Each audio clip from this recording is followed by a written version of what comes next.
I'm Tracy Friedel, new to BC in 2009, Department of Curriculum and Pedagogy, a faculty member. I completed all of my educational studies in Alberta at the University of Alberta. So I'm enjoying, being at UBC now.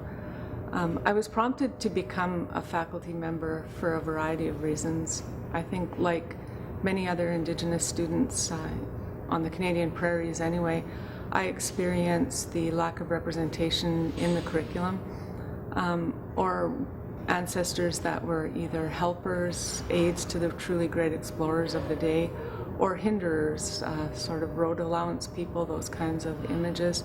Never or seldom were Métis figures represented as heroes. And so I sort of entered into undergraduate studies with that experience.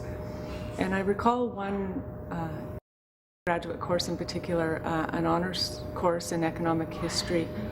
That course really has stayed with me for a very long time. The course covered the period, say, from John Cabot, the late 1400s, through to Confederation. And there was only one class, and it was a brief portion of that class that the economic participation of Native peoples was mentioned at all. And when it was mentioned, it was in relation to over-harvesting fur-bearing resources.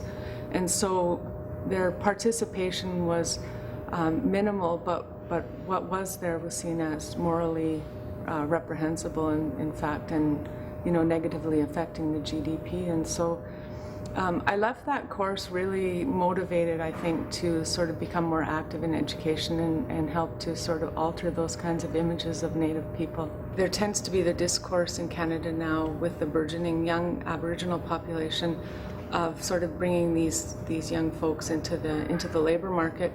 And increasingly that's talked about in very instrumental ways. So how to bring them into sort of the trades, as one example in Alberta. I'm preparing right now to teach a graduate level course in place-based education, focused very much on learning about place, in particular local context. Teaching and research right now in Indigenous education focused on connecting the past and the present. So part of learning about place, I think, is very much learning about the history of places and creating a broader understanding of how places come into being.